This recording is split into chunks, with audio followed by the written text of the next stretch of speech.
très grave, ça a été. Ok. Alors, saluez déjà les enfants de Dieu qui vous suivent déjà de partout. Peuple de Dieu, je vous aime beaucoup. Je vous salue au nom de Jésus-Christ, notre Seigneur et Sauveur personnel. Amen. C'est la salutation depuis Kinshasa, en République démocratique du Congo. C'est Maman Ketia Olangi, servante de Dieu au ministère chrétien du combat spirituel. Je suis aussi présidente de la fondation NEMA, une fondation qui est basée sur l'entrepreneuriat féminin. Oui. Et nous focalisons aussi sur l'éducation des enfants, surtout les enfants orphelins et démunis. Oui. Ce qui fait que nous scolarisons plus de 100 enfants dans des quartiers reculés en République démocratique du Congo. Et nous aidons aussi les femmes à pouvoir créer des activités génératrices de revenus. Voilà, donc rendre les femmes autonomes, en fait. Autonomes, ok. Voilà. Ça, c'est une bonne chose. Qu'elles se prennent en charge. Ok. Oui. Et donc, c'est ça, je suis servante de Dieu, je suis dans l'humanitaire. Je suis aussi femme politicienne, conférencière et motivatrice. Beaucoup de casquettes. Vous êtes tout, en fait. Oui. Vous êtes tout un package, comme les Anglais disent. Donc, en vous, Amen. On va trouver beaucoup de talents. Donc, si on veut parler avec vous, on cherche quelque chose par rapport à l'entrepreneuriat, on vient chez vous. Sur les actions sociales, on vient vous chercher. Donc, il y a plusieurs choses et aujourd'hui, nous voulons d'abord nous focaliser sur le thème de ce soir. Et je crois que ça va vraiment bénir la vie de plusieurs parce que souvent, parce que souvent, le fils ou le fille des enfants de Dieu, des enfants de Dieu, disons, on leur taxe, des fois, des choses et tout. Et surtout, en Ligue de Bala, voilà, ils sont au boulot, un peu différentes. Mais aujourd'hui, nous voulons quand même écouter votre expérience,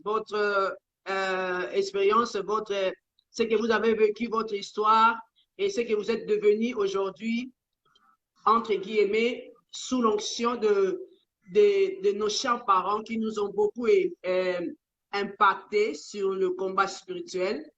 Et sinon, moi aussi, je suis un de JCC à 1, 2, 3 là-bas, à la grâce du Seigneur. Donc, voilà, on a été aussi formés dans le ministère du combat spirituel. Et nous rendons grâce à Dieu aujourd'hui. Alors, raconte-nous un peu comment ça a été pour vous d'être un enfant, une fille de joint de Dieu, voilà. Parce qu'ils étaient tous les deux dans le service de l'Éternel. Oui. Je bénis le Seigneur pour cette opportunité parce que c'est aussi bien de pouvoir parler afin de donner nos expériences pour pouvoir aider le peuple de Dieu et pouvoir aussi éclaircir beaucoup de choses. Parce que vous savez, c'est comme vous dites, quand on vous voit de loin, chacun a sa manière de juger. Exactement. Mais c'est bien de partager comme ça pour que nous puissions donner nos expériences et que le monde puisse comprendre qu'être enfant des serviteurs de Dieu n'est pas nécessairement une garantie pour toi en tant qu'enfant des serviteurs de Dieu de pouvoir hériter le royaume de Dieu. Être enfant des serviteurs de Dieu, c'est une grâce, oui. Mais nous devons tous savoir que c'est une grâce d'être né dans une famille chrétienne, mais ça ne fait pas de nous des chrétiens. Ok. Ça ne fait pas de nous des serviteurs de Dieu. Ça ne fait pas de nous qu'on puisse hériter le royaume des cieux. On peut être dans une famille chrétienne, mais chacun d'entre nous doit avoir une expérience personnelle avec Jésus. Chacun d'entre nous doit chercher Jésus de sa manière. Chacun d'entre nous doit rencontrer Jésus, comme Jacob avait rencontré Dieu malgré qu'il était le petit-fils d'Abraham. Et si vous regardez l'historique d'Abraham jusqu'à la génération où Israël est né, vous allez comprendre que dans chaque génération, chaque enfant, petit enfant d'Abraham avait une expérience personnelle avec Dieu. Et pourtant, il avait la promesse. Dieu avait promis à Abraham, je rendrai ton nom grand, je bénirai ta descendance, tu seras le père de la multitude. Oui. Il y avait la promesse de Dieu, il y avait la grâce de Dieu dans cette famille.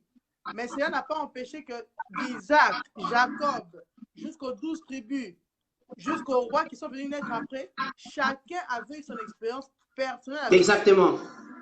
Donc, ça veut dire que même en tant qu'enfant des serviteurs de Dieu, nous devons avoir une expérience avec Dieu.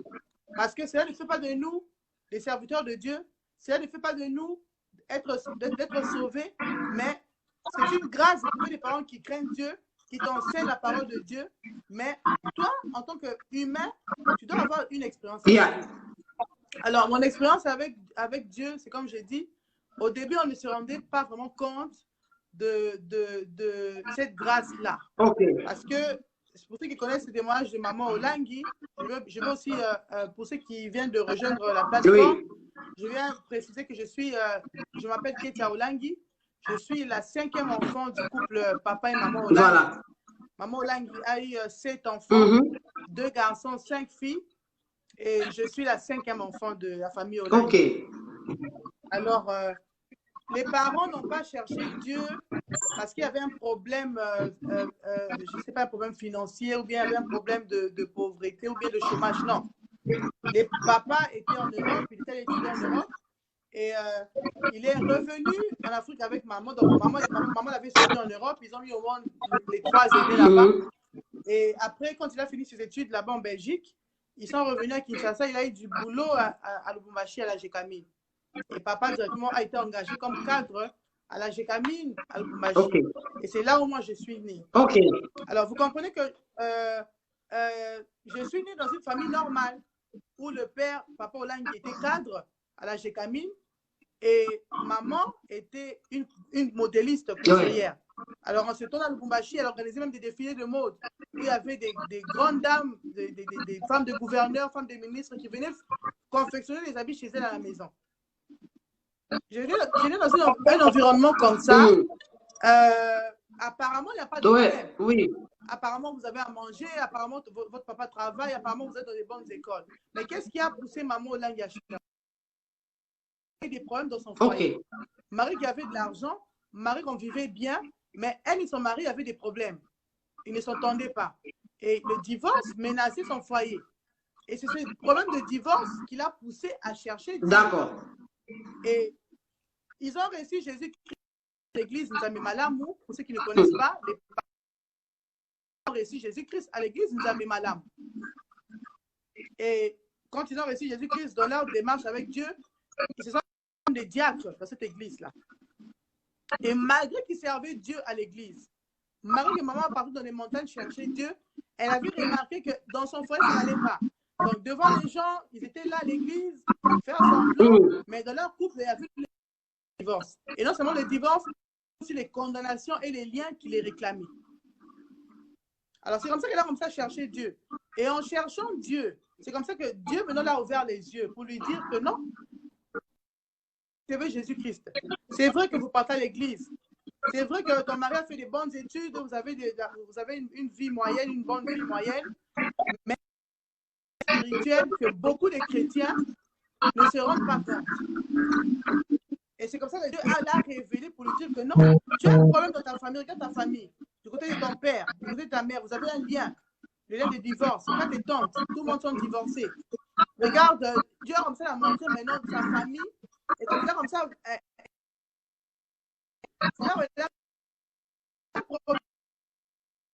elle aussi plus. Parce que chez elle, tout le monde était divorcé. Alors maintenant son tour. C'est elle à réclamer. Alors c'est comme ça qu'elle a comme ça cherché Dieu. Quand elle a eu la révélation par rapport à ces liens-là, c'est comme ça que Dieu lui a dit, Dieu a restauré sa maison, elle est passée dans des délivrances. Il y a aussi beaucoup d'hommes de Dieu qui l'ont aidé à Lubumbashi parce que maman Olangui, c'est tout un parcours avec Dieu. C'est pas seulement qu'elle est sortie comme ça. Il y a eu des hommes de Dieu, des pasteurs Magila, beaucoup des hommes de Dieu à Lubumbashi qui l'ont aussi aidé dans les prières qu'elle faisait en cherchant Dieu dans les montagnes. Et quand elle a eu la révélation, dans des délivrances, Dieu a restauré son foyer. Et c'est comme ça que Dieu lui a dit, le problème que tu as eu avec ton mari, tu n'es pas la seule. En Afrique, il y a beaucoup de problèmes spirituels. Parce que nous venons des familles où on a adoré les idoles. Nous venons des familles où il y avait des chefs coutumiers. Nous venons des familles où il y avait des féticheurs.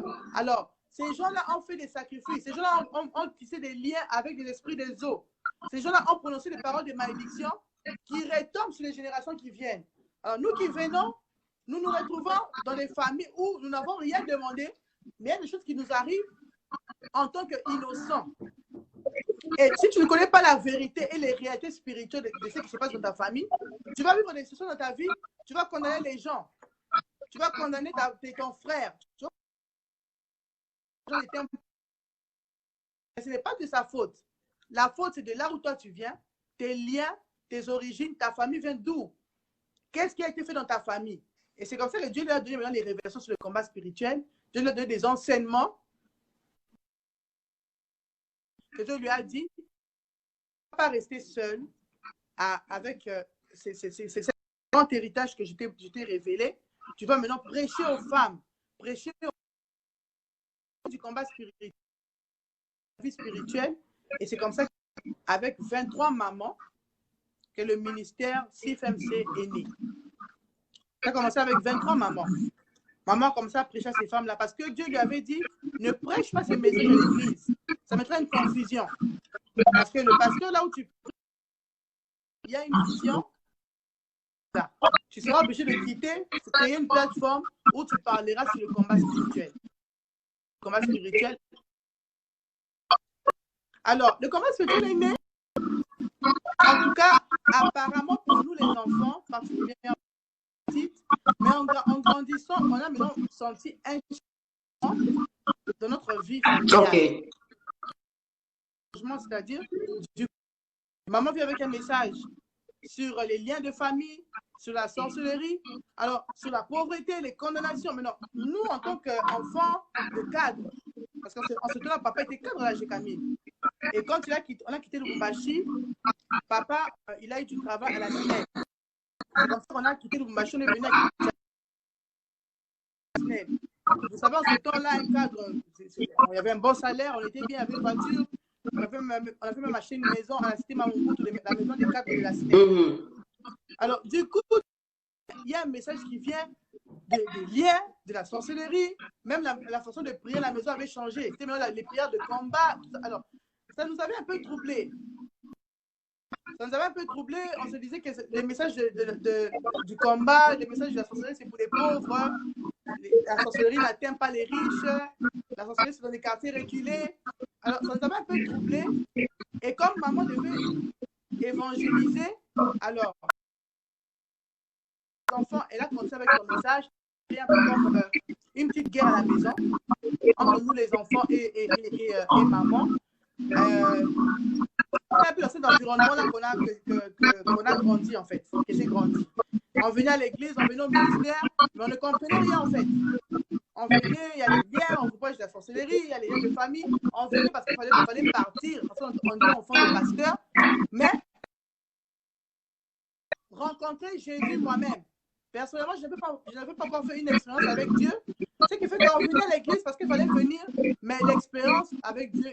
Mais comment ça a été alors pour vous? C'est un peu ça. Comment ça a été facile pour vous de vivre dans ce monde-là, ayant des parents qui sont des hommes, qui sont les hommes de Dieu, parce que c'était maman et papa en même temps.